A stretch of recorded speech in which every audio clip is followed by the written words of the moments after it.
seated.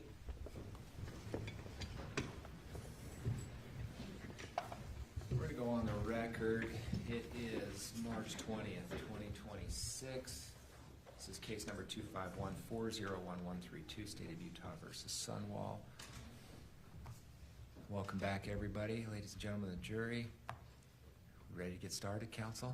We are, Your Honor. Defense calls Dr. Kyle Hancock. Thank you.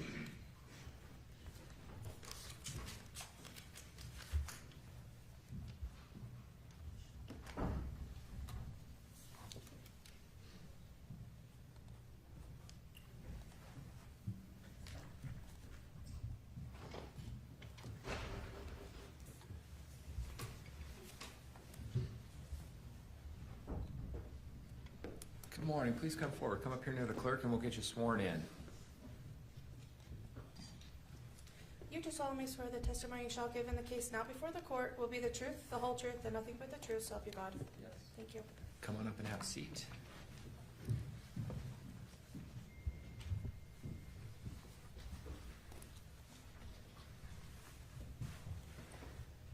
Appreciate you being here. As long as you can keep that mic in front of you, we'll be able to make a good record and we'll all be able to hear. Thank you, Your Honor. Counsel. Thank you, Your Honor. Good morning, Dr. Hancock. Good morning. I'm going to ask what every witness has to be asked, which is for you to state and spell your name. Kyle Hancock, Hancock. Dr. Hancock, what do you do for a living? I am a licensed psychologist. I provide both clinical and forensic psychological services. How long have you done that? I've been licensed since the spring of 2010. And so, do you, let's get a little bit of a background on how you get to the point where you get licensed for clinical psychology and psychologist and a forensic psychologist. You're not a psychiatrist, right? I am not a psychiatrist. And I just said that word, so that's what I wanted to clear up. What kind of training and things do you have to do to get to that level? So I have a bachelor's degree in psychology. I have a master's degree in school psychology, and I have a combined clinical counseling and school psychology PhD. After I completed my pre-doctoral internship, I completed 1 year of postdoctoral fellowship, and after that I completed postdoctoral specialization training and supervision in forensic psychology. Do you also have a clinical practice? Yes. First, let's just describe what a clinical practice is and what it means and what you do. Yeah. Clinical psychology practice is where I basically help support people who choose to come and see me. Oftentimes they report life experiences that are unpleasant or challenging, and my job is basically healthcare. It's to assist them in finding ways to improve their quality of life. How long have you done clinical practice work? I've been licensed since 2010. I graduated in 2009, and so I was a certified psychology resident for 6 months under supervision, but I've been licensed since 2010. So you've seen people in the clinical setting since 2010? 2009. 2009? Yeah. And how big a part of your work and your practice is the clinical side, seeing people and assessing people and understanding people? That was the majority of my practice, 2009 through about 2020. I was working probably 35-ish hours a week most of the time. 2010, 2015 was probably closer to 40, 45. In 2020, I transitioned more and more into forensic psychology, and I'm now only seeing about 5 patients a week, 6 patients a week for the clinical side. Everything else since about 2020 has grown more and more into forensic psychology. Forensic psychology, can you help us understand what that means? Yes, that's where psychologists have a role in the lives of people who are somehow involved in a court system.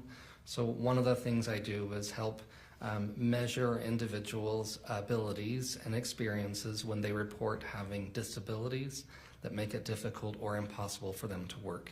And in that role, my job is to identify what their abilities are and to give that information to people who make decisions about what supports they benefit from. Another role in forensic is I work with families going through divorce who are having difficulties deciding how to organize time with children and so forth, and I complete very comprehensive evaluations. I gather a lot of information, and I make recommendations to the court about what would be best for children in their family system. And another thing that I do is I work with people who are going through a legal process, either on the criminal side or the civil side, and I consult or provide expert testimony so that jurors or other finders of fact may have some information from my science that they may or may not find helpful as they consider the facts of a case. In that regard, if I heard you right, you've been involved in the court process through a variety of kinds of lawsuits, is that right? Yes, I started that in 2012 and it just got bigger and bigger. I think you said civil. Some are non-criminal court cases like divorce and custody and such. Yes. Have you been involved in your work in the criminal justice system? Yes. Have you been an expert witness? Yes. How many times? On average, I'm an expert probably 2 times a month, give or take, throughout a year. Now, some of your work in the criminal justice expert witness realm work and consultation that does not ultimately involve you testifying in court? Yes. And then sometimes you come and testify and you describe why and what information you may be called upon to give to a jury. Let's just talk about testifying. I mean, how often and how much have you testified to educate jurors? So testimony is when I say probably twice a month I'm in court as doing testimony. Not doing testimony, providing review of records or consulting on a case or giving feedback, that's probably a couple of weeks a month on average of some variety or another. And of course there are, in the criminal justice setting, there's 2 sides, right? Yes. There's a prosecution and a defense, and I'm going to clarify, do you testify and do you work with prosecuting entities and ultimately testify for prosecutions? Yes. And have you done some testifying for the defense capacity in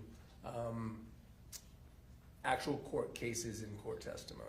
Yes. Let's talk about comparing how often you are asked to do that for either side. What is sort of the percentage of times that you're on the witness stand for the prosecution?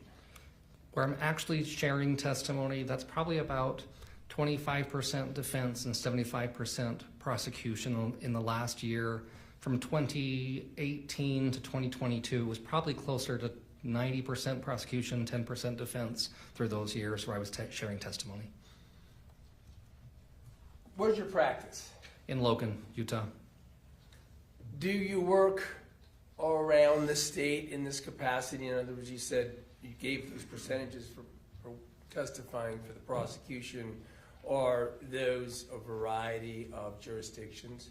Yes, so as far north as Logan, I've gone to Idaho a couple of times. I've gone as far south as Fillmore, I think it's Millard County. Mostly in 1st and 3rd and 2nd district courts most of the time.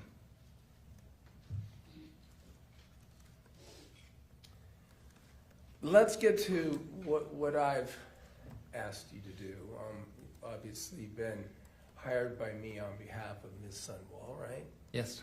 And I asked you in the capacity that you just described to do your best to assess, you may have to repeat it, but assess the sorts of information that you may consult on with the facts and persons involved in the present case.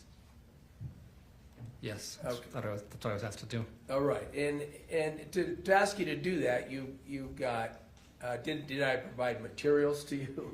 Yes. Now, let's get to that so we know what you've used. The jury, the participants at this point in the trial are pretty aware of some of the kinds of information and communications. Were you given access to police reports? Yes, I have some police reports. I don't know what all is in the case file. I just know that I have some, yes. Do you have police reports that, among other things, contained the description by Detective Farney of what she was reviewing as part of 28,000 text messages between Meggan and a Kacee Terry? Yes, Were you also provided bundles and groups of emails and text communications and other data from phone downloads by the defense?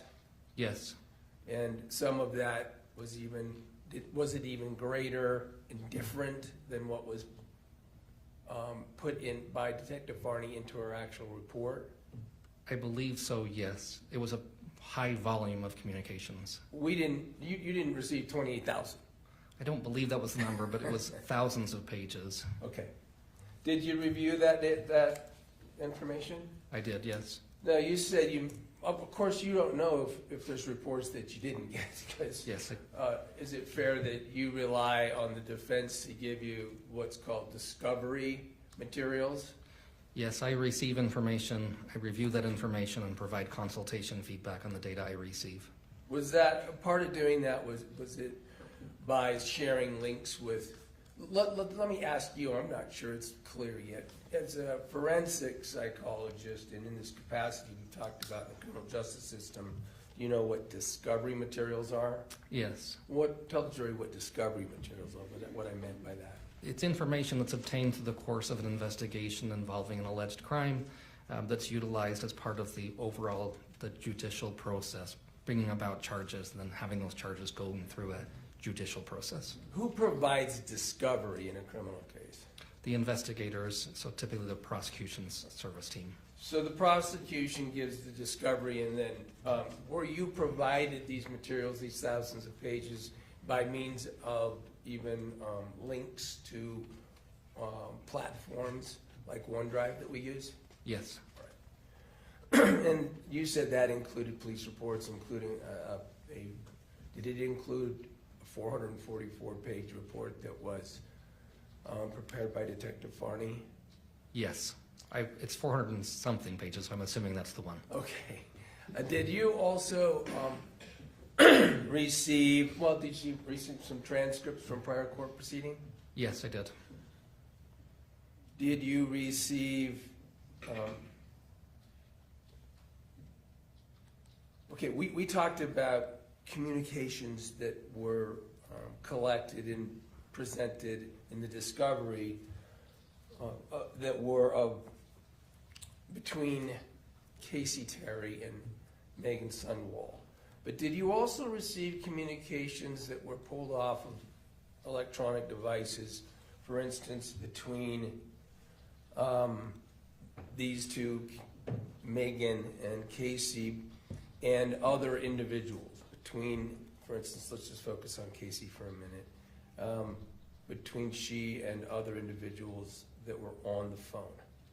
Yes, I reviewed communications between Ms. Terry and other individuals. Let's, for clarification and knowing what you used and looked at to render some of the information you're going to give about this case today, did you look at communications with Lee Randall? Yes. Renee Randall? Yes. Between, for instance, Kacee Terry and Michelle Tingy? Yes. Well, I do this, I just gave those names because the jury's actually heard those two testify, that being Lee and Renee. Do you understand those to be Meggan Sunwall's parents? That's my understanding, yes. Then Michelle Tingy, I don't know that we've heard much about her. Did you understand her to be a friend of Kacee Terry's? Yes.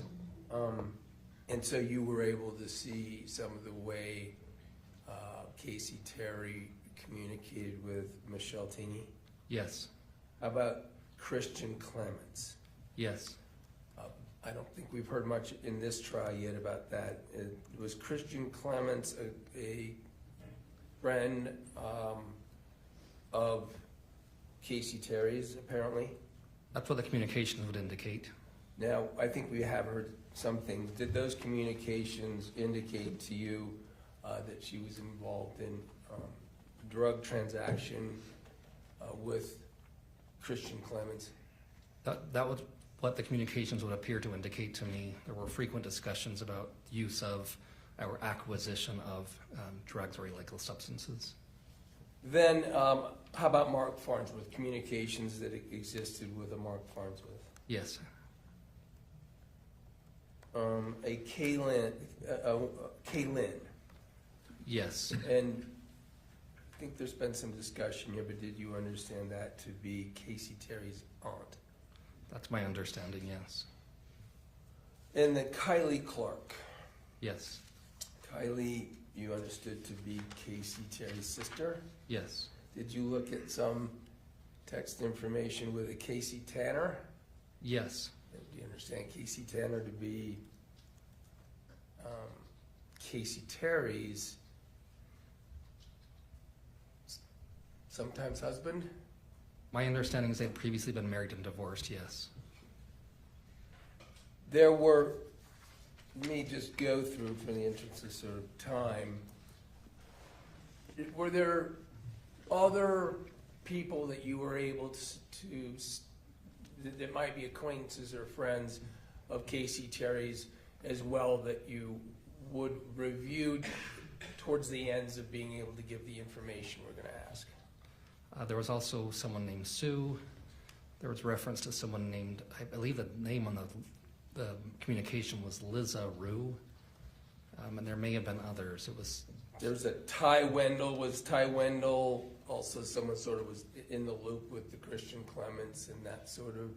There was a reference to that person, if my memory is correct, in the communications I reviewed, yes. And last, a Kevin Story. Yes, I do remember that name. And did you understand from those communications that'd be another friend of Casey's? My understanding there were some kind of associates, friends of some variety, was what it appeared to be from the communications. Okay. You let me know if there's some materials that I haven't referenced yet that ultimately were part of, important to, or relevant to the work you did. But I'm going to move to that, move to some of the things.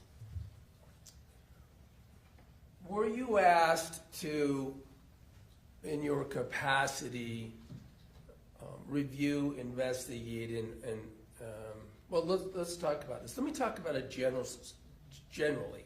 Were you asked to contemplate the subject of suicide? Yes, I was asked to testify about my understanding of the science associated with people who choose to end their life by suicide or engage in suicidal behaviors. Then let's start with that general subject.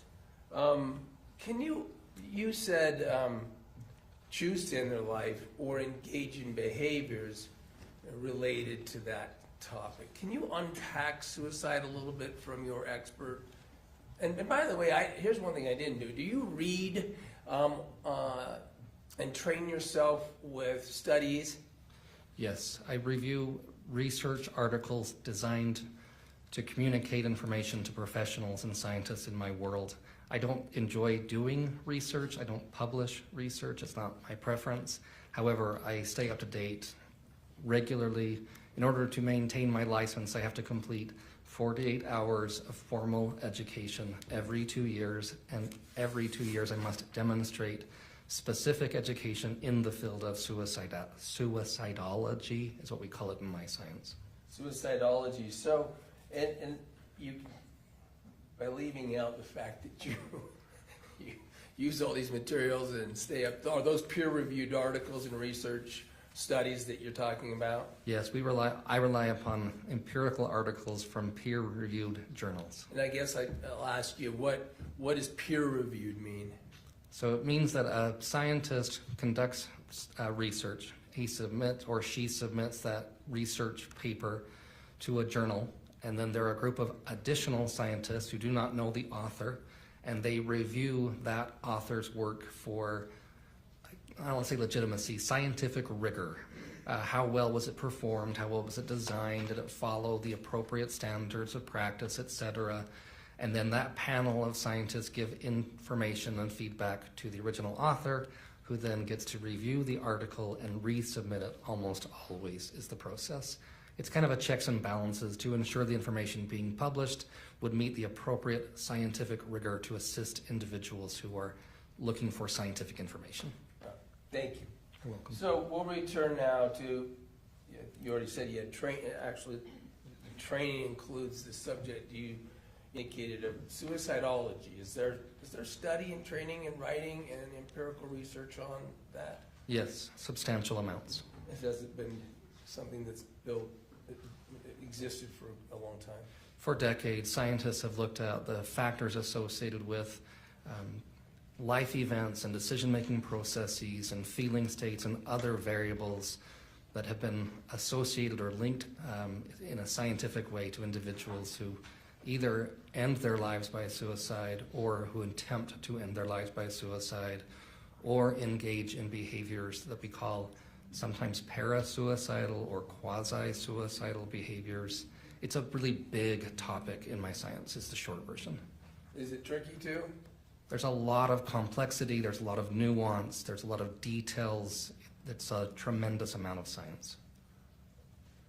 So let's talk about people who may end their lives, that aspect of it. Are there a lot of variables and a lot of different circumstances that apply to that end-of-life desire or that kind of suicide? Yes. That might have been a terrible question, so I'm going to let you speak instead of me speaking. But that you said that's about people who actually succeed. Yes, so the motivations for a person who succeeds or completes the end of their life by suicide. Is that involves sometimes behaviors that are sudden? So a really simple dichotomy is we have some individuals who complete suicide after an impulsive decision. A common example is a major life event, a divorce, a loss of a child, a loss of employment, something similar that's a very out of the ordinary, overwhelming experience. And we have other individuals who complete suicide who do so after having contemplated and planned through the process of deciding in advance that they choose to end their lives by suicide. You had given some examples of the life event related. Is shame part of that subject?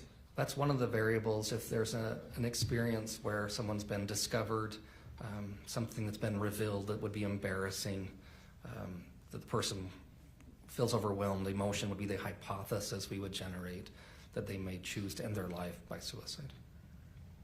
You mentioned that there are some other suicide-related subjects, and I think you said quasi-suicidal behaviors, parasuicidal behaviors, and we are, of course, going to need you to unpack that. Sure. So a parasuicidal behavior is something that would be in the realm of a self-harm and may lead to or look like a suicide behavior.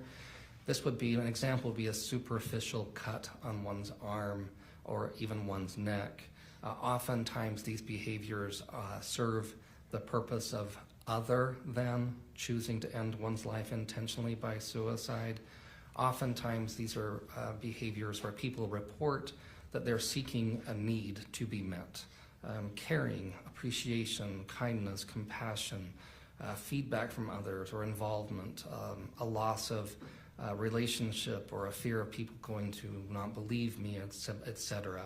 And so they engage in a behavior that's in the realm of harming oneself. However, it lacks the intent and it lacks the lethality, the means necessary to end one's life. And that's parasuicidal behavior patterns. So it's in the realm because it presents features but is not, if I understand you, in fact a person who's intending to ultimately end their life. Yes, and that's revealed both with the behavior itself, it is in the nature of the behavior. A specific example is very, very few people end their life by using a knife to open an artery. And when they do, there's a very specific pattern involved. And when people engage in parasuicidal behavior, they often will use a knife to create superficial cuts in a way that is almost impossible to end one's life. Does that behavior also sometimes include like ingestion of drugs or things like that?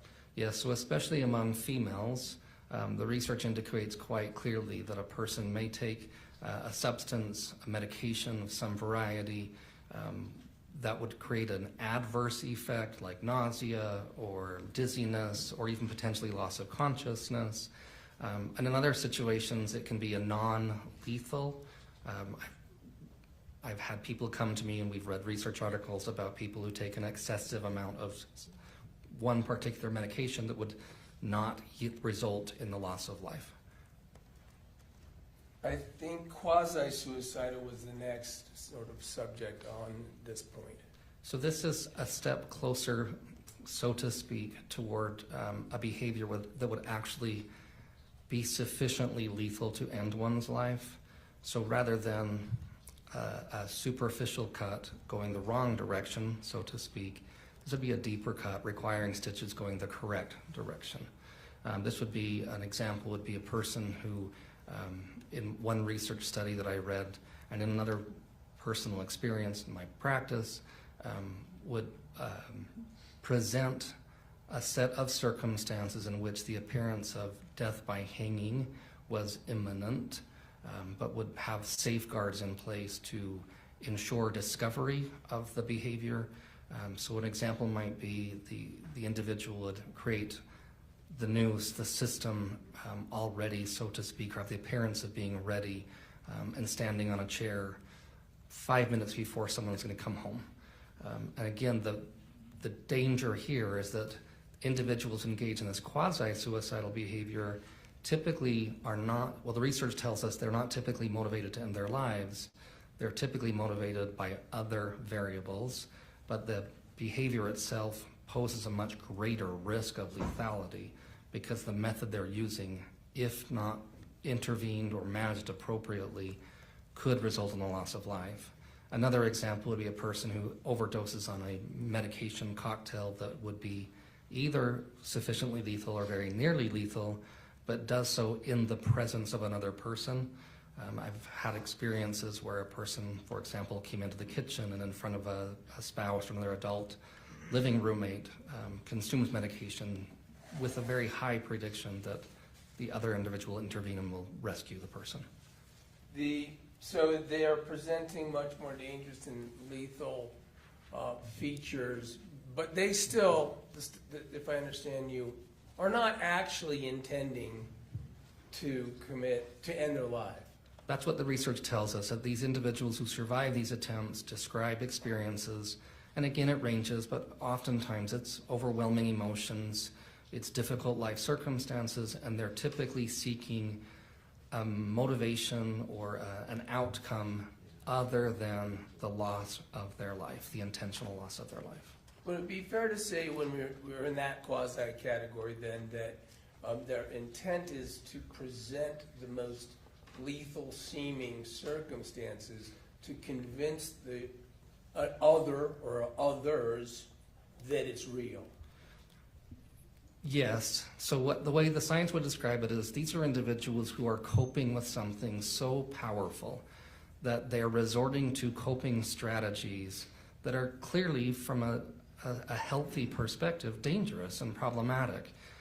However, when people feel that much overwhelmed and their life circumstances can become so painful and powerful, we as humans, we behave in ways that are irrational. We behave in ways that are mostly fueled by our feeling state rather than a logical, analytical process evaluating what is best for us. And so when people have these kinds of life events and these kinds of emotion, And it can be not just an in the moment experience, it can be a cumulative experience, things that have been happening for a very long time. Then they tend to engage in ways that are out of the ordinary. We do things when we have big emotions, all of us, that we later look at and think, why did I do that?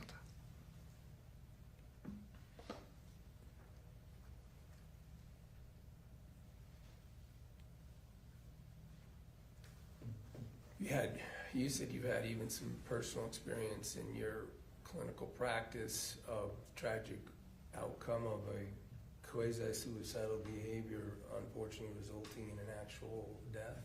Yes. And I'm not saying that's all you know about the subject, but as an example, one of your patients, Yes.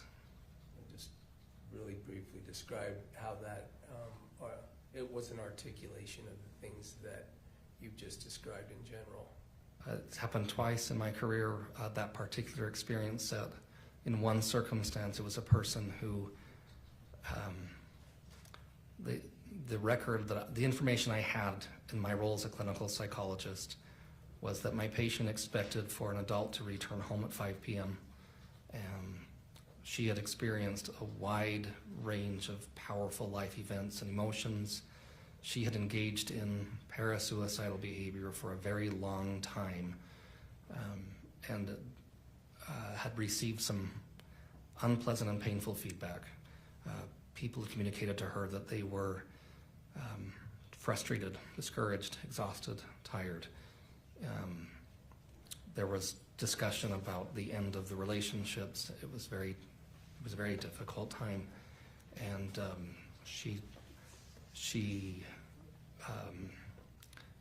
engaged in a behavior that she could have been rescued had the person arrived home at 5, but they were stuck in traffic and were unable to arrive until such time that the result of her behavior was the loss of her life. Was her behavior, is that the patient who used a hanging behavior? This was a person, in this instance, who consumed a range of medications that she had stockpiled. So she had utilized that method, your opinion as her doctor was, as yet another quasi-suicidal event, but unfortunately she wasn't discovered in time. That was my opinion as a clinical psychologist offering assistance to the family who survived her. Yes. I want to move now to a different subject that I have hired you to consult with, and that is behavior patterns of individuals, relationships, and that sort of thing, right? Yes. In particular, was I asking you to consult with with us, on this, in particular, sort of the personality traits, if you will, behavior patterns of, in particular, let's Meggan Sundwall and Kacee Terry. Yes. Now, we had already indicated that, was that the bulk of the information you got from the communication, the communications that were documented? Yeah, the majority of the volume of the communication between Ms. Sundwall and Ms. Terry. Also, in the materials you got, were you able to learn about, for instance, Meggan Sundwall and other people, because there were interviews with friends, family, and other people associated with them? Yes. So were you able to learn as much as you could? Granted, is it fair to say that I don't have infinite resources to pay you to work on this all day? I would assume that would be the case. Okay, so as we tried to streamline or narrow the subjects, were you able, do you think you got enough information to have some basic opinions and conclusions about, in particular, the nature of some personality traits and characteristics, let's say, of Kacee Terry Yes. and Meggan Sundwall? Yes. and important, did I ask you to focus as well on the relationship based on the information you had between the two and the nature of this forensic context? Yes. Now, we already established you're not a psychiatrist, I am not. and I did not ask you to interview Meggan Sunwall, right? I have not. And I did not, and obviously you've never met Kacee Terry. I have never met Ms. Terry. And so, in fairness, are you relying on the materials and written information and information given to you by the defense to render your opinions and conclusions? Yes. Do you feel, though, maybe I already asked this, I'm sorry if I did, do you feel that the material was sufficient to reach some of these opinions and conclusions? I believe I can formulate opinions based upon the observations of the behavior. It's written communication. In my world, we still think of this as behavior that helps me identify patterns of relating with people, patterns of, we call them personality traits or characteristics that took place over time and across different relationships, yes. What did you, describe some of the things that you observed in that regard about Kacee Terry? One of the things that stood out was that Ms. Terry's communications very frequently presented what in my science we would think of as crisis cries or crisis communications. Very frequently the behavior pattern would be kind of common, typical chit-chat communication, and then very, very frequently information of a very substantial nature. Medical events that are really hard, painful to hear. Like, for example, communication of cancer diagnoses or broken bones or in several instances, modifications or enhancement, so to speak, of a previous diagnosis, involvement with very different patterns of interest depending on the person with whom she was interacting. It was very frequent that with interactions specifically with person A, for example, specifically with Ms.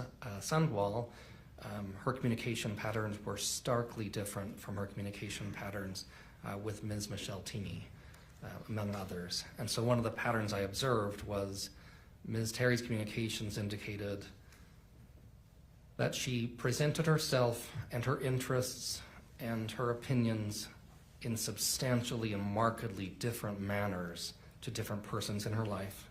That very, very frequently, Ms. Terry's communications were contradictory between the parties with whom she was communicating, where she would communicate one set of information, again, just as an example, to Ms. Sundwall, and an entirely different set of communications to Ms. Kylie Clark, as an example. And I'm going to introduce the word splitting and then ask you what that means to you or your science. Yeah, so splitting behavior is a common pattern of behavior where an individual orchestrates and organizes relationships that function to keep two people separate and independent of each other and almost always at odds with each other. So the record that I reviewed in this case indicated quite clearly, just as one simple example, Ms. Terry communicated repeatedly to Ms. Sundwall that her relationship with her sister, Ms. Clark, was very problematic, was very hurtful, that was very, very caustic. However, she also communicated the exact opposite to Ms. Clark. To Ms. Clark, Ms. Terry communicated repeatedly that Ms. Sundwall was a very devious person, was a very harmful person, that she saw only her own selfish interests. In a simplified version, she sort of put Ms. Clark in one extreme and Ms. Sundwall in the other extreme, and it serves the purpose this type of behavior typically serves the purpose of preventing these two individuals from interacting, and most often this is a coping strategy we see when people experience symptoms often associated with fear of rejection or abandonment, who experience life events that leave them feeling very vulnerable or very sensitized to emotion, and they develop coping strategies to respond to these life events in ways that work rather well, which is what splitting does. It accomplishes the goal of me getting my needs met from person A and from person B, and many times it serves as a way to kind of hedge my bet that if person A somehow leaves my life, I still have person B, or the reverse. You abused person A and B, but to go back to some of the names of other people you saw communicate, was this splitting behavior, did it exist with the others or some others? Yes, I saw the same pattern with the communications with Ms. Michelle Tingey, with Meggan's parents, Mr. and Mrs. Leanne, and I'm so sorry, I forgot Randall, I'm sorry. I saw that behavior pattern as well, and manifesting in those. The communications I reviewed with Mr. Kacee, I can't remember his last name. Tanner, I apologize, indicated a similar pattern where many times throughout the communications, and it was years of communications, this pattern was manifest with different people in her life where one person received one set of information, another person received almost an entirely contrary piece of information. And again, so this splitting, would be fair to say it's sort of like spokes, but no tire. Yes, that's a common way we describe it, is if I'm the one doing the splitting, I sit at the hub, and I keep everyone their independent spoke away. Again, it's a coping strategy to avoid being hurt by rejection or by people discovering things about me that I find embarrassing or uncomfortable. On the outside, it obviously looks problematic, and it is problematic, but for the person experiencing the symptom, most people engage in this behavior as a way to cope with something they're experiencing that's very painful. Even though its behavior is problematic, that's what we call it a maladaptive coping strategy. It works rather well. You said, and I get that, so the person in this case, we're talking about Kacee Terry, is engaging in this to cope, but is hurting. I would hypothesize that was the reason. I have to be cautious that I didn't interview Ms. Terry. So the patterns of behavior that she demonstrates are consistent with the patterns we observe in research or in people I've treated. I just want to be very fair. Right, you're not, fair enough. On the pattern of, and on this feature of this coping strategy, can it be effective for people who are engaged in that behavior? That's one of the problems with this behavior pattern, is in the short term, it's really effective. It works rather well, and it facilitates the person having those needs met rather immediately. And it can last for a very long time. And that's why it gets used over time and across different relationships. And then another pattern we tend to see with individuals who demonstrate similar patterns is once discovered, they tend to terminate relationships rather quickly. They do a process we often call vilification or idealization. What this looks like is, at one moment, this person's the best ever. I can't imagine living without this person. They're amazing. And the next, they're the worst person ever. I want nothing to do with that person. And so we rely very heavily or we pull away very quickly. And this is a similar maladaptive coping strategy that can play into the splitting behavior. You said that can go on for a long time. I mean, do these people ultimately have to also manage the notion that they'll be discovered? There's always that, the research tells us that individuals who demonstrate these symptom patterns always describe that experience set. However, most of the time, individuals with similar behavior patterns are so focused on the meeting of one's immediate needs, they have a tremendous amount of difficulty waiting and being patient and considering the long-term ramifications of their behaviors.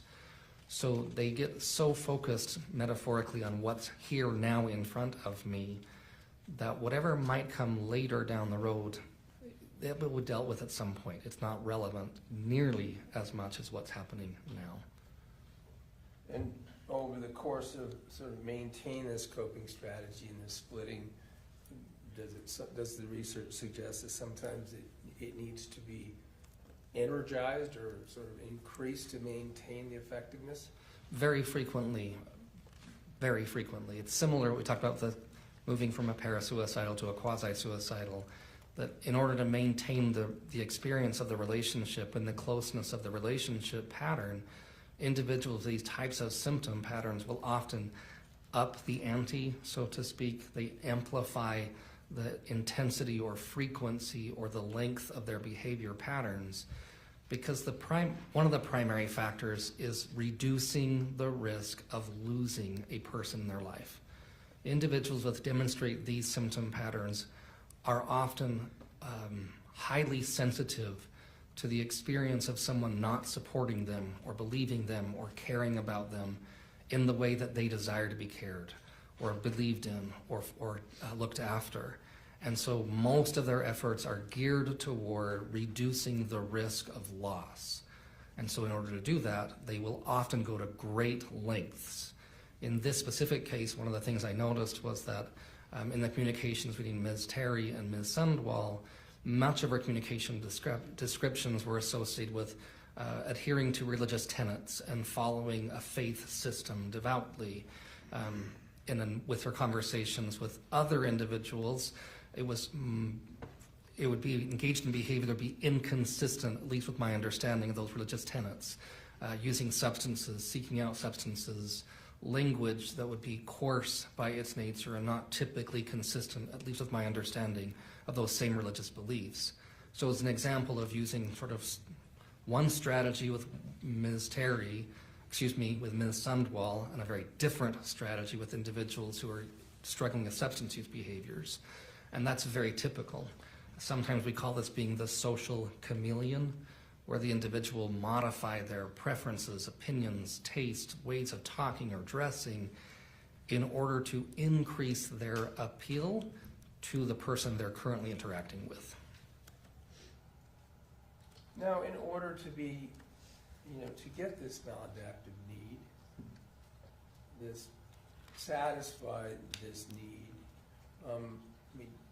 did people of this sort need to be effective? Do they need to be believed? Well, basically, yes, right? Because they're seeking to maintain their relationship at very high cost or with minimum understanding of or maybe appreciation for the costs associated with seeking to maintain that relationship. In a simple way, they want to be believed and trusted and loved. Is it then, as the relationships that feed this need in the different ways and get the attention,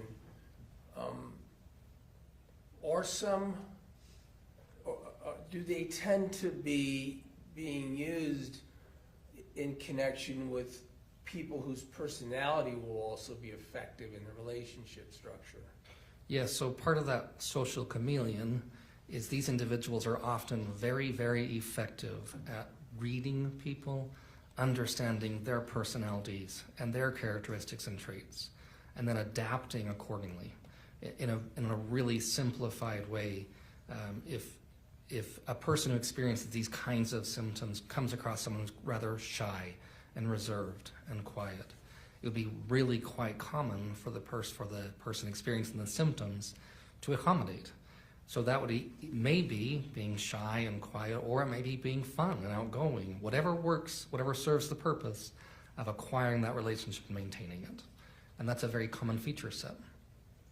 Now, let me move to the discussion in particular of what you observed in the relationship that she ultimately built and developed and engaged in with Meggan Sandwall. Did you see? Now, you never but we already established, you've never tried to use an instrument to test Meggan Sunwall's personality, right? I have not. You're not here to render some sort of personality characteristics for either of these any of these individuals, right? No, I'm solely describing the behavior patterns.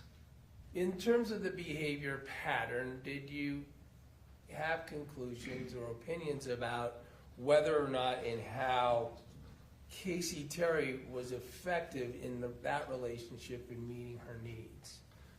With Ms. Sundwell? Yes, with Ms. Sunwall. Yes, I have an opinion there. And sort of describe what you saw there and why you thought it would be effective in that regard. So they observed the behavior patterns and the communications between Ms. Sundwell and Ms. Terry reveal a pattern in which Ms. Terry frequently seeks out and increases the chance of receiving nurturing, caring, compassion, investment, and Ms. Sundwell regularly engages in a similar provision of those things. In an oversimplified way, it can be Ms. Terry seeking out compassion and comfort, and Ms. Sundwell frequently administering that. That's observed in the communication patterns describing sharing of gifts, sharing of time. They refer to each other with terms of endearment on a regular basis. There's clearly instances in which Ms. Terry also generously shares resources with Ms. Sundwell as well.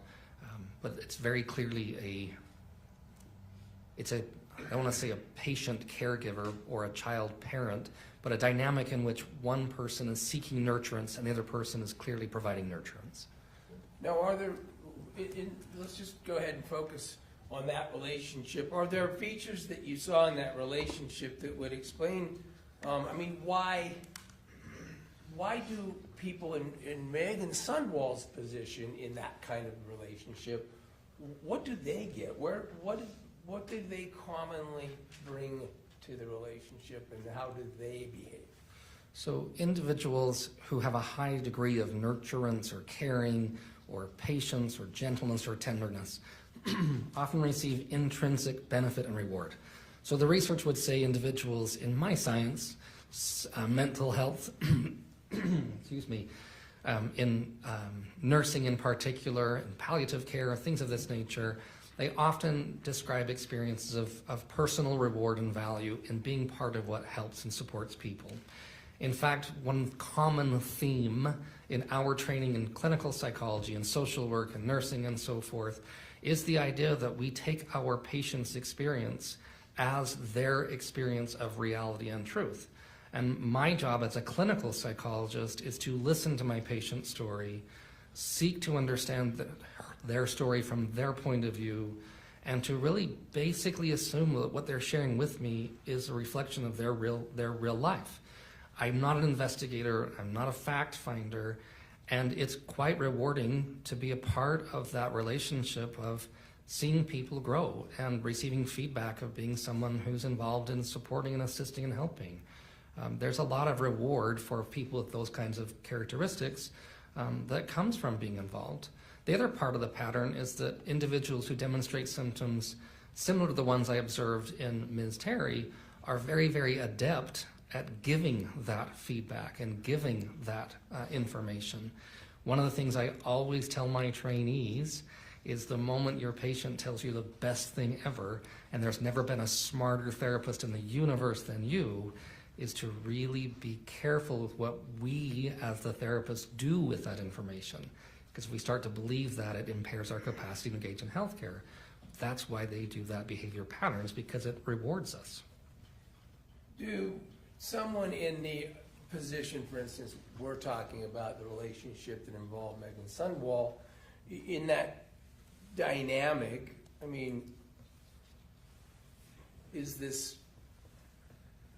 what do they do potentially with with behavior that might otherwise be contrary to their belief and their personality trait set?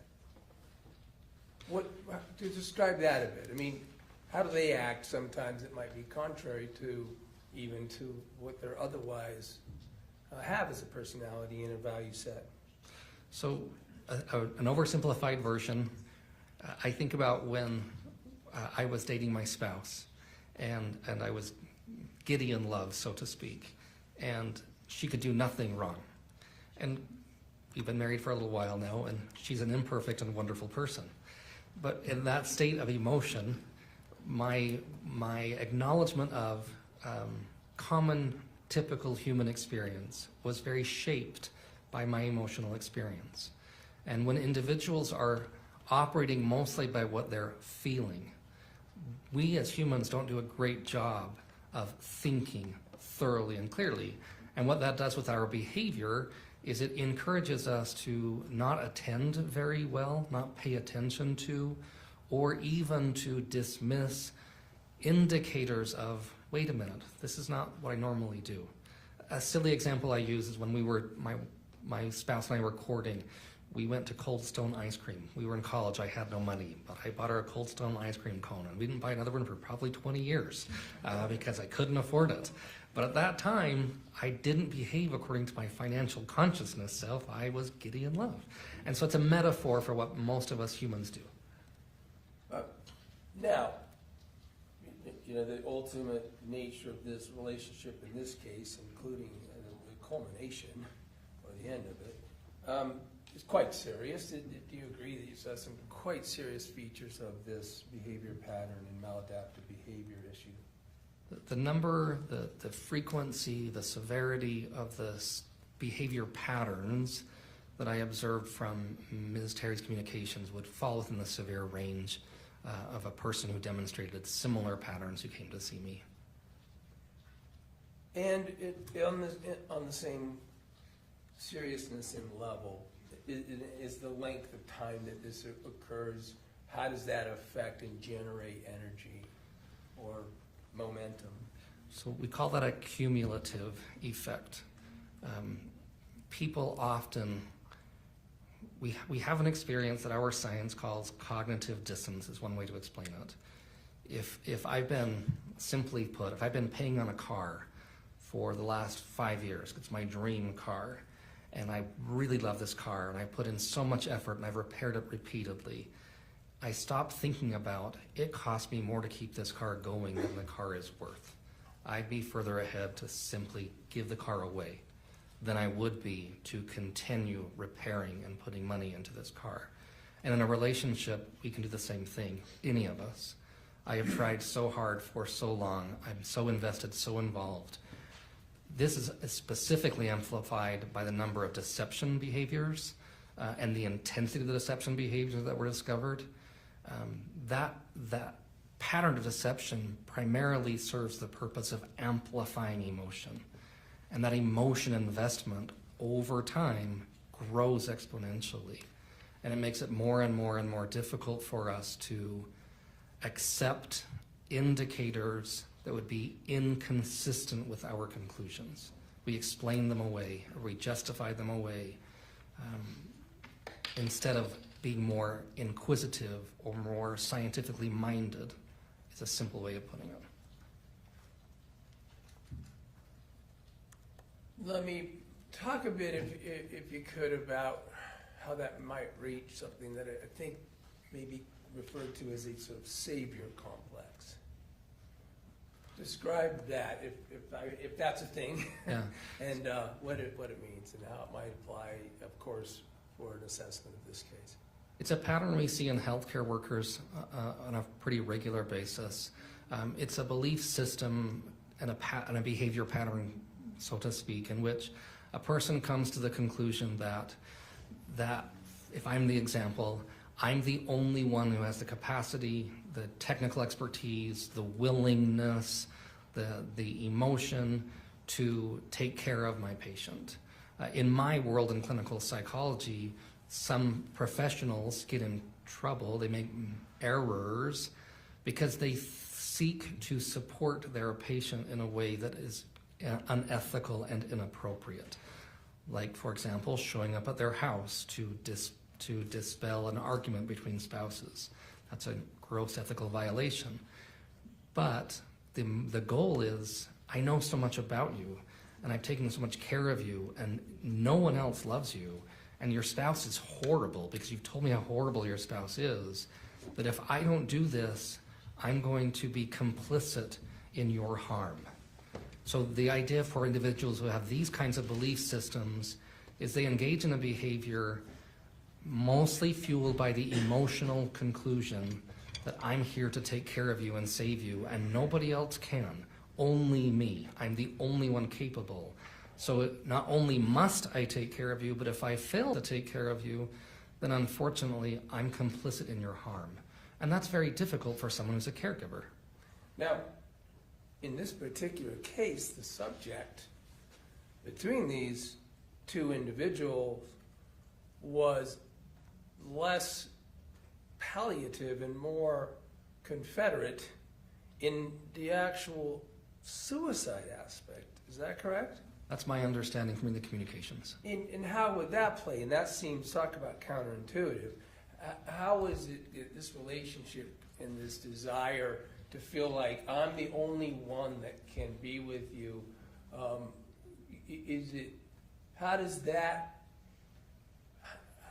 can that be consistent with the confederacy of the suicide ideal that Kacee Terry, was involved in Kacee Terry's constant communications?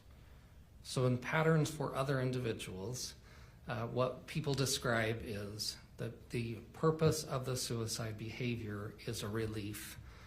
It's the removal of the pain. It's the reduction of their impediment or impairment on other people's lives, that they perceive or describe the purpose of that behavior as a removal as opposed to the presence of a painful event.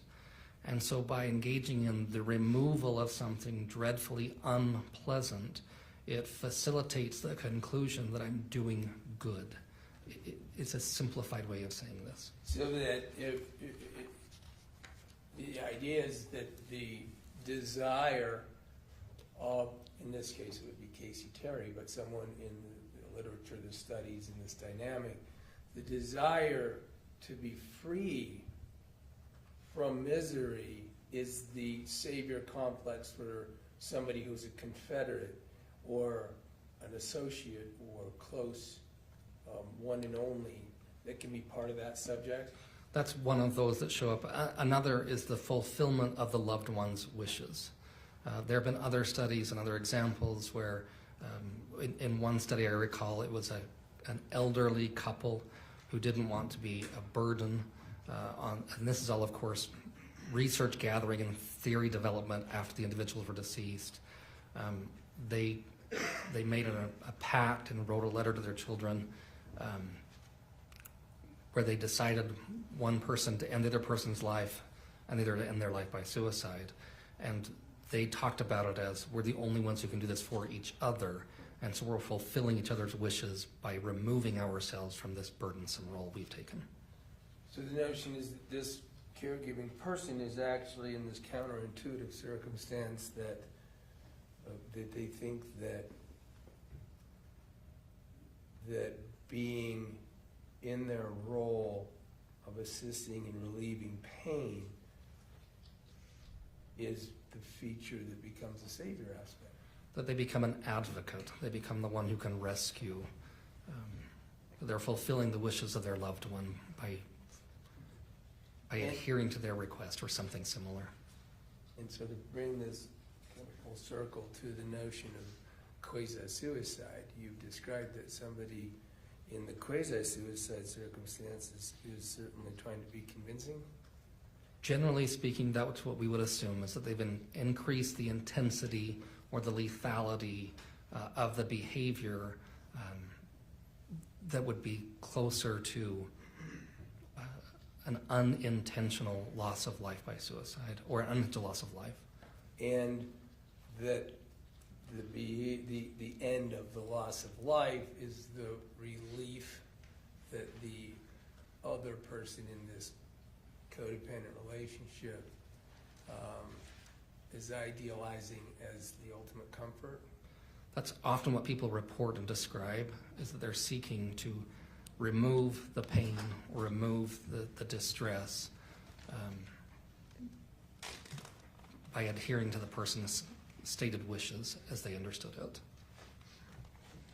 You had mentioned cognitive bias in some of those terms. Let me turn to another feature in subject, and that is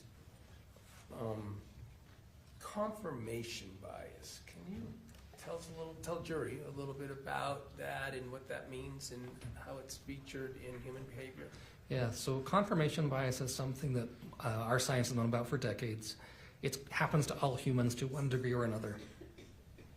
This is a process in which a person comes to a conclusion and they hold to that conclusion dearly. And while holding that conclusion, they actively seek out information to support their belief or conclusion. And at the very same time, they actively avoid gathering information that would contradict their conclusion, or they find ways to discredit other information. The simple way of thinking of this is sort of like having blinders on. I receive and hold on to this data set, and I keep this belief so doggedly tight to me, and anything that would potentially disagree with it, I have to get rid of, I have to explain away, I can't tolerate. Now, can this be, I mean, is it a human feature no matter what positions people are? Yeah, all of us humans do. All of us do it, is that right? And did that feature play in as you were assessing the relationship between Meggan Sunwell and Kacee Terry? I think there's a very high risk of that happening because it's an internal event. I use behaviors to make inferences about the probability of it happening, and I think there's a high risk that it occurred, yes. Then, but this can also, let's talk about the medical field. I mean, isn't it, is confirmation bias studied? Extensively, yes. For how long? I believe the first was in 1956 or 8. I'm not positive, but it's been studied extensively. And there are other like associated elements, but that big broad category. Medicine's trained on it repeatedly and repletely because unfortunately throughout medical history, a surgeon, a physician can be so convinced she or he has the right diagnosis that they refuse to accept data that would contradict the diagnosis, even if it would promote the better health care of their patient. It's so common, in fact, that there's been documented loss of life for decades and decades due to not a lack of technical expertise, but a refusal to reconsider my, so to speak, theory or diagnosis or conclusion.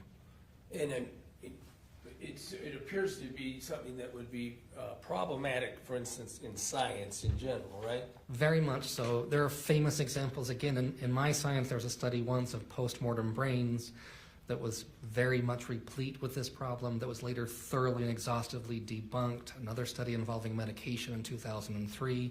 There have been tremendous amounts of studies where this has actually shown up and caused overwhelming harm.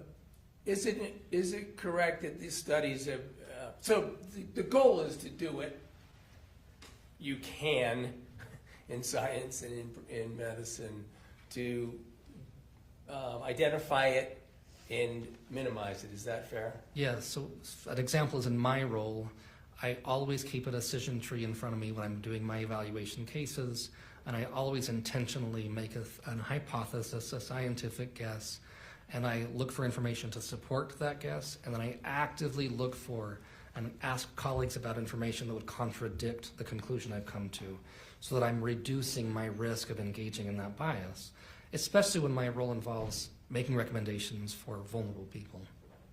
Is it true also in other professions and occupations, or sensitive especially to trying to deal with confirmation bias?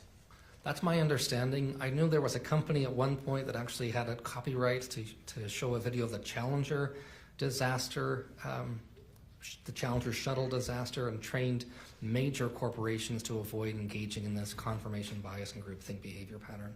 Does that exist in connection with the law enforcement? That is my understanding. I don't have an expertise in law enforcement psychology, but my understanding is that there are trainings that are designed and promoted to support an understanding of and a reduction of the use or the impact, of confirmation bias. I would like to turn to another subject, and that could be featured in the present case, especially with regard to how one might react in this particular case, for instance, Meggan Sunderwall, to a crisis that they may fear. Describe what the human experience of panic is. Yeah, so a really simple way of thinking of our brain is that we survive first, and then we feel, and then we think. And when we are confronted with something that causes a lot of unpleasant emotion like panic, that happens at the second stage of our brain, and we tend not to think very thoroughly or effectively. And then our behavior tends to become less organized or productive or less effective. A super simple example, I'm terrified of spiders, and my family laughs at me all the time because if I see a spider, I run and I scream and I act in a way that's really embarrassing to me. And that's a really simple example of when we are faced with something that causes a lot of panic. Most of us have a reaction that's more associated with make that go away, and we don't typically think through a logical analysis of what am I doing, what will happen when I do this, what will the impact be. It's a pretty common human experience. And can that human experience, is it fueled by emotion? Yes, very much so. To the point, like, for example, emergency responders, they go through part of their training is to recognize that common human experience of panic or revulsion, and they have to be able to think through the process so that they don't react with that emotion and run away from someone who needs support and help. But there are loads of other examples, but that's a simplified way of saying it. And if I understand you, then this is a response to a serious threat that the individual is feeling? Certainly, the more we see something as a threat, then that emotion becomes even more basic, and that emotion can then start to move us toward, I need to survive. An extreme example is if I was on a walk and saw a bear, there's a part of my brain that's going to say, just get out of here, just get safe. It will be accompanied by an enormous amount of emotion, because emotion is designed to motivate our behavior, and it's also designed to tell us what will most likely lead to a successful short-term outcome. Get away from the bear, run like mad. That's what would happen basically. In a human circumstance, can that be a feature that can last over a period of time? Especially if it's an unpleasant but not immediately threatening thing. Again, simple examples of pacing back and forth, worrying about, did I make a mistake? I've got to go see my boss tomorrow. What is she going to say to me? What's going to be wrong? I've got to take my exam tomorrow. Oh my goodness, I'm really stressed and worried about that. And I'm not eating, and I'm not really kind to my family, and I'm feeling overwhelmed, and I'm putting things in the garbage can that should have gone to the fridge, and all sorts of things, because our behavior becomes less purposeful and organized the more our emotion builds, and the longer that emotion lasts, the less effectively we tend to think and behave. Does that, if I understand you, then sometimes relate to panic over a future threat? Oh, certainly. Yes, because that anxiety about what could happen, again, back to my simple example, what if I fail my exam? I've gone to all this school, it will all be for nothing. I put my family in an impossible position. My personal experience was pacing back and forth instead of sleeping, which would have been a wiser choice before taking the exam. And then I take it sort of the further away but still significant fear of threat. You're in the behavioral portion of your panic reaction because of the future threat, even if the future threat may be days, weeks away. Yep, get rid of it. Make it go away. Do what I can to reduce the risk. And I just want to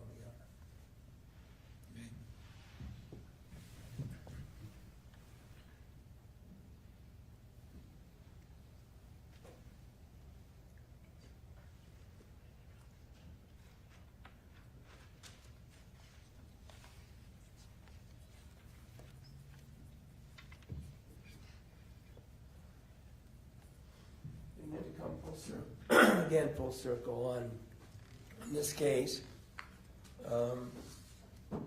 In what you did, you had talked about, you had reviewed these communications, and it might have been completely clear that communications were reviewed between Kacee Terry and a variety of other individuals, including especially, of course, Meggan Sunwell, right? That's correct. But you were able to review communications as well between Meggan Sunwell and other people in her life. Yes, that's also correct. Thank you. Welcome. I have no further questions. Pass the witness. Thank you. State wish to cross. Yes, Excuse me. Sorry, Lauren. Can I grab that water? Oh, yes.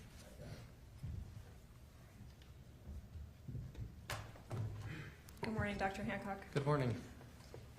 You and I have met before over Zoom. It's nice to did. meet you in person. Nice to meet you too. Mr. Williams covered much of this with you already, but just to clarify, you obviously never treated Kacee. She was dead before you got involved in this case. That's correct. I've never treated Ms. Terry. So you never evaluated her clinically. I have not. You never administered psychological testing to her. No, I did not.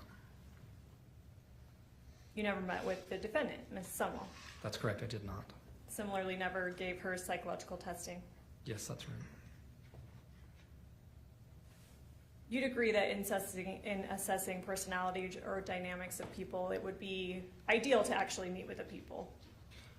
Depends what we're trying to accomplish, but generally speaking, if we're completing a measure of personality functioning, yes, we administer formal measures to describe a comprehensive understanding of the way people see the world, relate with other people and with themselves, and that's typically done in person.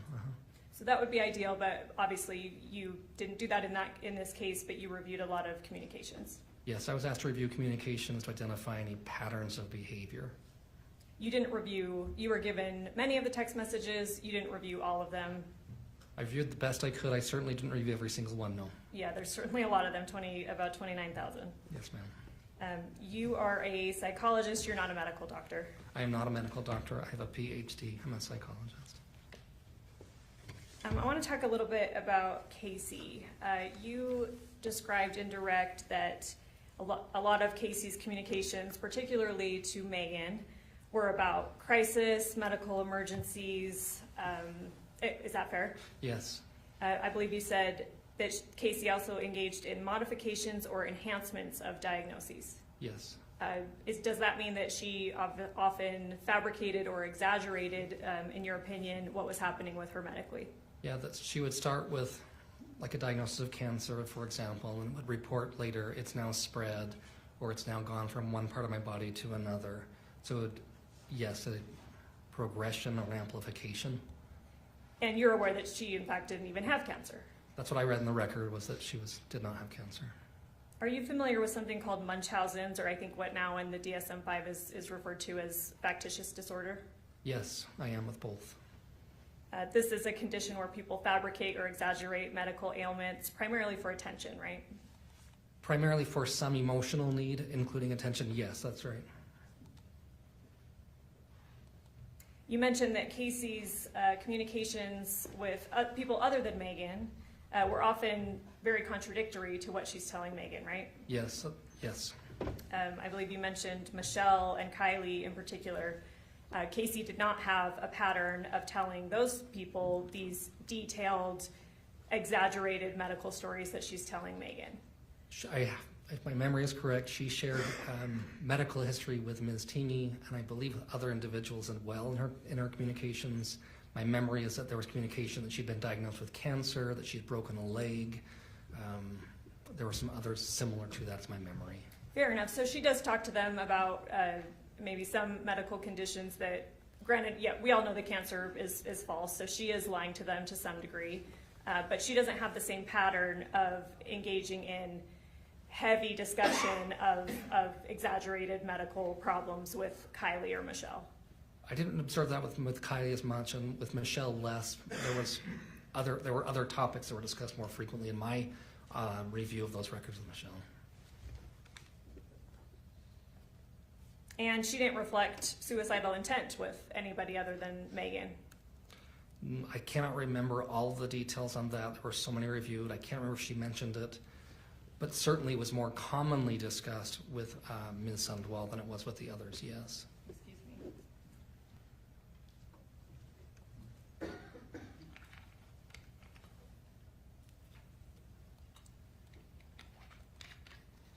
And you said that Casey's pattern is consistent with somebody that has a fear of rejection or abandonment.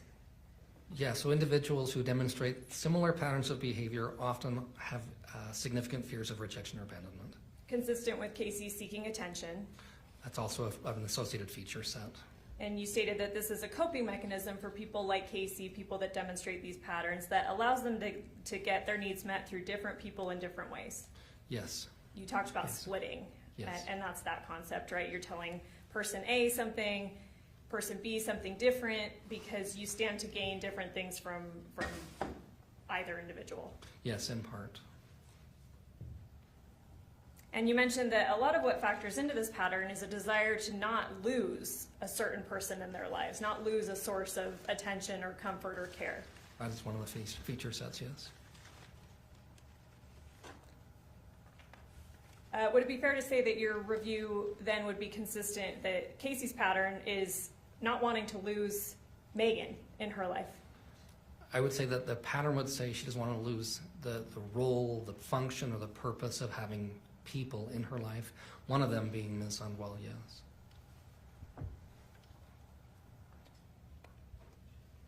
You mentioned in direct that, and correct me if I'm misquoting, you said once discovered, maybe this splitting behavior, someone can engage in villainization, which would include cutting off somebody or telling other people that they're now an awful person and they don't like them anymore, something like that. I would say that's not necessarily that order, just that there are two different things there. Once discovered, people will often either go to great lengths to save a relationship and go to great lengths to salvage the relationship the best they can, or they kind of close up doors quickly and powerfully and come to a rather abrupt cessation of the relationship. And then we have this pattern of vilification or idealization. That's somewhat separate. That happens throughout for many individuals who demonstrate patterns of behavior similar to those I observed in the communication pattern from Ms. Terry. Okay, and that can help keep person A and person B in this splitting behavior separate so they don't communicate and learn the truth of what's happening, I guess. That can serve that purpose, yes. Nothing in what you reviewed indicates, though, that what Kacee is telling Meggan, these medical stories, that hasn't been discovered by other people. I'm not aware of that. Yes, I'm not aware of that. I want to talk about suicidal ideation versus suicidal completion. Okay. People can talk about suicide for years without actually completing suicide, right? That is correct. Suicidal ideation can be common in many mental health conditions. Yes. Talking about suicide does not mean a person will actually act on it. No.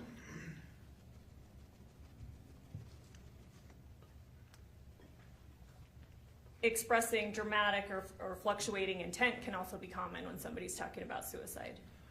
That's less common when discussing suicide, but that is one of the features associated with suicidology or suicidal ideation, yes.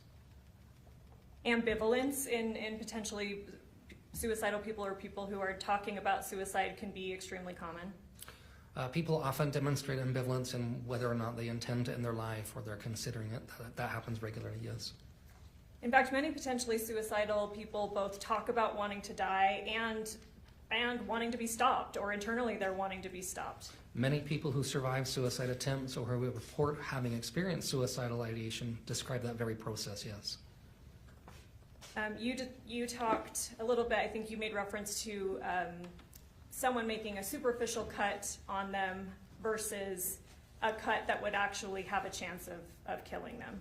Yes. Is that fair? So correct me if I'm wrong. I've heard of this before too, and I've heard that if you make horizontal cuts on your wrist, that's less likely to medically kill you. That's that correct, right? yes, ma'am. Versus if somebody makes a cut vertical, that might mean that they're more serious. There's a higher probability of loss of life by suicide if the cut is vertical up the arm than if it's horizontal, yes. Okay, I wanted to clear that up because you had made reference to that. I wanted to make sure I was understanding that correctly. Have you heard of the term cry for help? Yes. What does that mean for you? Yeah, oftentimes that's a description people use when a person engages in a suicidal behavior or a parasuicidal behavior, and the purpose is to communicate to others, I need your support, I'm hurting, please assist me or take notice of me. It's a desire to have one's needs met, or a communication method, excuse me, to have one's needs met. And in fact, that could be, and well, I won't go that far yet, but that could be, I need help, I'm hurting, please stop me from these suicidal, maybe parasuicidal behaviors. Yes, for some individuals, that cry for help function is please stop or assist me in stopping the pain that I'm experiencing or the distress I'm experiencing. Yep. Which doesn't necessarily mean please help me accomplish suicide. Right, that'd be contrary for some individuals. You would agree that actual suicidal intention and completion would involve decisive, irreversible action. Successful completion can involve decisive, irreversible action intentionally, or it can be an unintentional, unpredicted outcome. Okay, fair enough. Some people who talk about suicide or have suicidal ideation may delay suicide. Yes, They may never act at all on suicidal ideation. that's correct. Yes. Some create excuses about not committing suicide yet. Yes. Some seek reassurance. Yes. Some test whether others will intervene. Yes. These kind of behaviors can indicate uncertainty about whether the person is actually serious about committing to suicide. Yes, they can. And like we covered, that those behaviors can indicate a desire to be stopped entirely from committing suicide. Yes, they can. We talked about parasuicidal and quasi-suicidal. You, I believe, indicated that some people pretend or engage in behavior that looks like they're suicidal even though they're actually not. Fair enough? Yes. These are often people who are seeking attention. Seeking one's needs being met is how I would say it. I don't want to be demeaning or pejorative to individuals who are hurting. Sure, yeah, and I don't mean to be either. I didn't think you did. Yes, and sorry about that. You did reference other things. So needs that they might be seeking to be met are care, support, compassion, comfort, those types of things. Attention, affection, yes. You'd agree this fits the pattern of Kacee. In part, yes. Would you agree that Kacee was a vulnerable person? I'm not from a legal standpoint, I'm not qualified for that. From an emotional standpoint, I would say that the behavior patterns demonstrated are very common among individuals who experience a wide range of intense emotion that would increase their risk to being very sensitized to painful emotion and to seeking behaviors to accommodate those emotions that most people sort of in the lay public would think of as probably inappropriate, problematic, probably hurtful. And some people may take advantage of that kind of person. Yes, that's an increased risk. You talked about, so you reviewed a large number of communications between Meggan and Casey. We've covered that. I believe on direct, Mr. Williams asked you that Meggan pretty regularly provided nurturing to Casey. Yes. And in fact, she never confronted Casey on these fantastical stories that Casey's telling her. If she did, I don't remember that happening. And Kacee is telling Meggan, again, you're not a medical doctor, but would you agree that much, if not most, of what Kacee is telling Meggan is not even medically realistic? That would be outside of the scope of my expertise, and so I would be cautious. I don't know. Okay. Would you agree that vitals that say something like heart rate is 6, temperature is 53, those are not consistent with life? As a lay person, that sounds very odd to me. Again, I don't have a technical expertise, but that would strike me as rather odd. Fair enough. A person, you said as a lay person, you're not medically trained. That would strike you as odd. You're aware that Meggan is medically trained? I am, She is a nurse, or Yes. was a nurse at the time. yes. We talked about what a person, in this dynamic, and obviously we're talking about Meggan and Casey specifically, so a person in Meggan's position here, you said they often like to nurture. What they're getting out of this dynamic is they like to nurture. It can be rewarding to feel like they're assisting and helping. You mentioned a savior complex. They may engage in even unethical behavior because they believe they're the only one capable of helping this person, right? That's what the research tells us, yes. And you said that they do not want to be complicit in harming the person, the other person in the dynamic, excuse me. Yes, the research tells us individuals report that that's one of their motivations. And Mr. Williams followed up with this with you, that harm in a context could mean a desire to be free from misery. I think I understood that correctly. Sorry, that was a bad question. May I ask? Someone in Meggan's position is doing their best to not harm Casey, but harm might be considered her remaining in a miserable condition in life. Yes, that's what's described to us, yes. You mentioned that in a dynamic similar to Meggan and Casey, that it would be important for Casey to need to be believed, right? Yes, And we covered, certainly you would agree that the things that Casey's regularly telling Meggan are pretty fantastical. they're extreme by their nature. Again, you're not a medical doctor, but we talked about some vitals that, and certainly you reviewed in the text messages, vitals that don't seem to be consistent with life.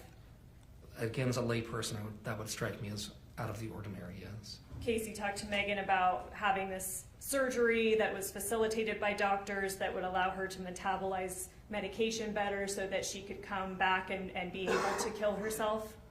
I remember that in the text messages, yes. Although you're not a medical doctor, are you familiar with any such surgery? That doesn't exist, right? That's, again, outside of my technical expertise. As an expert, I don't have an opinion to offer. You certainly wouldn't expect a medical doctor to facilitate a surgery that's going to allow a patient to commit suicide. I would be shocked if that were the case. That's again, outside of my technical expertise. And these kinds of communications between Meggan and Casey happened over years. Yes, the ones I reviewed, yes. You mentioned a few times, and fair enough, you're, again, a layperson, you don't perhaps have the medical training that you may be able to say more definitively whether these things are possible, whether these vitals are compatible with life, right? Right. Again, Ms. Sunwell's a nurse, so she would be in a better position, medically speaking, to know that this information is not factual, I would assume so, yes. not consistent with medical knowledge. Again, I'm just making assumptions that I don't have that technical expertise. But somebody that does have that expertise would be in a better position to determine whether these things are real. I would assume so, yes. In your review of the communications, did you ever see Meggan refer Casey to a therapist or a mental health professional? I remember them talking about therapy and talking to a therapist. I don't have memory of a referral generated or go see, person A or B. Did you ever see Meggan dissuade or try to talk Casey out of these suicide attempts or talk of suicide? Yes. Explain that. Yeah, questions like, is this what you want? What's important to you? With oftentimes the YOU would be capitalized. Questions about what's important to you showed up on a regular basis as well. Did she ever say anything like, please don't commit suicide? If she did, I don't remember seeing that specifically. Please let's get some different kind of help for you. I don't recall seeing that specifically either. You mentioned that Casey was actually quite generous with Meggan. You mentioned a couple times that she gave her money, that she took her on trips, gave gifts. That's what's communicated in the text records, yes. So when we're talking about, again, in this dynamic, somebody in Meggan's position, we already covered that they can be motivated by this position of being able to offer somebody nurturing or care or affection, right? Yes. But certainly people in Meggan's positions could be motivated by something other than that. Absolutely. They might stand to gain gifts or money. Yes, absolutely. You talked about panic, and this puts someone in a situation where they're less likely to think through their actions. Generally speaking, yes. Less likely to be, I think you said, organized or purposeful, Yes. or take deliberate thought through steps. Yes. Again, I'm sorry I keep asking you things. I'm aware, and it's been made evident that you're not a medical doctor. Are you familiar with the process of testing blood sugar with a glucometer? Only as a layperson observing my grandfather doing it. That's the extent of my knowledge. I guess describe what your knowledge is of that process. When I was a young person, my grandfather had diabetes, and he would prick his finger. That's what I remember about it. And there are a number of steps with that, right? You have to prick your finger, put it on a strip, put it in a meter to read the sugar in the blood. If that sounds familiar, yeah, I remember him doing something with a little square white thing, and he'd have a blood spot in his finger and put a piece of paper on it, yeah. Fair to say that that's a multi-process, deliberate event. That's my understanding, is it takes several steps, yes. You agree that it's exclusively the jury's job. You've testified. It's been made clear that you testified in many court cases. You'd agree that it's exclusively the jury's job and not yours to conclude whether this was a legitimate suicidal attempt. Absolutely, yes. I have no opinion to offer on that. And it's not your job to say whether it was something different like murder. Absolutely, yes. I have no opinion to offer on that. That's completely up to the jury. Entirely out of my hands and entirely these folks' decision. If I could show the witness what's already been admitted as State's Exhibit 137.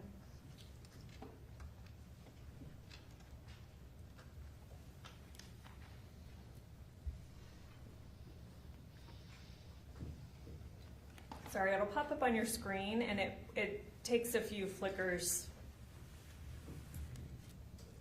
and probably maybe even a few more since it's the first time we're using it this morning.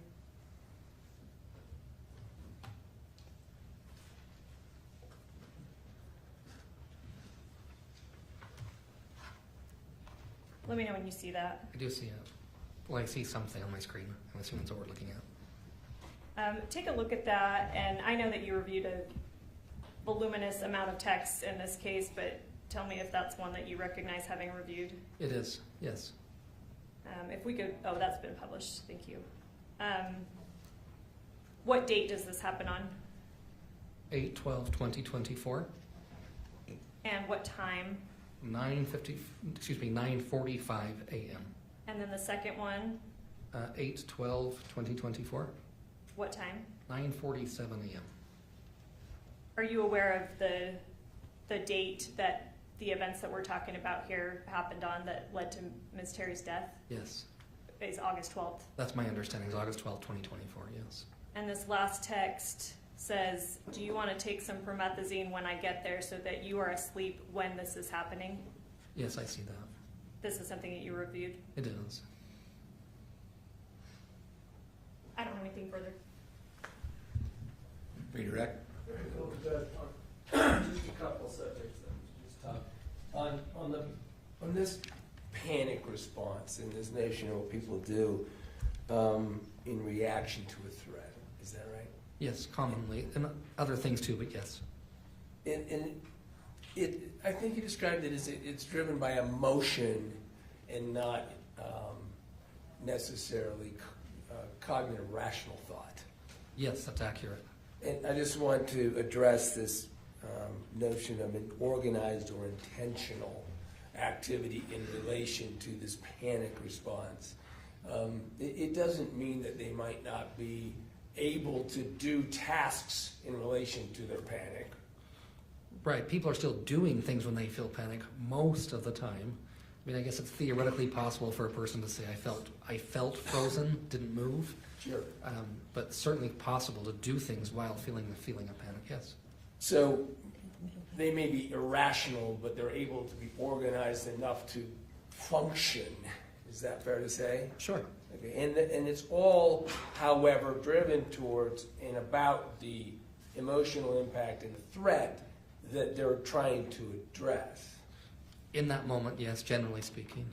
And then, since it's emotional and not necessarily rational and such, I mean, isn't it true they can ultimately suffer a worse result from a threat or be foolish and ineffective in addressing a threat? Oh, yes. On this question, repeatedly, Meggan Sundwall is addressing through these years at times, addressing to Kacee repeatedly, is this something you want, right? I reviewed that in the text communications, yes. Is this, that this is suicide, to relieve herself of misery by suicide, right? That's the conclusion I came to when I read the communications. So the please save me message from Kacee is by letting me commit suicide. Objection calls for speculation. Well, the subject is suicide. Is that rephrased appropriate? It's still speculation the way the question is phrased. Let's try and ask it a different way. The point is the save me that you saw constantly in response to the question of what you want from Meggan to Kacee was written by Kacee, I want to commit suicide. Yes, I observed Kacee making the statements that indicated she wanted to end her life by suicide. And all very frequently that in terms of helping her satisfy that need, she even said often with you present, you Meggan. I observed that also in the text communications. Thank you. Just one.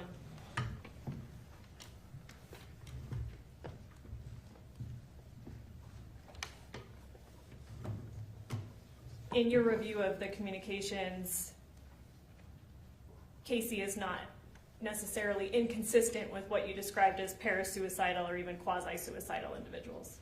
In her communication, she described many patterns of behavior that are commonly found among individuals who engage in that behavior, and she described having engaged in those very behaviors herself. And again, those parasuicidal and quasi-suicidal is where some people pretend or maybe even take steps to look like suicide, but they don't intend it. Yes, that can be involved engaging in behaviors that are associated with a suicidal behavior or gesture without intending or without completion of the suicide event itself. And you mentioned that often they're seeking to get some need met, care, support, compassion, comfort, attention. That's often some of the motivating factors for that behavior pattern, yes. Okay, thank you so much. You're welcome. Anything else, Mr. Williams? No, thank you, Your Honor. Thank you. Can this witness step down? That's my request. Yes. Thanks for being here. Thank you, Your Honor. Free to step down. Counsel, please approach.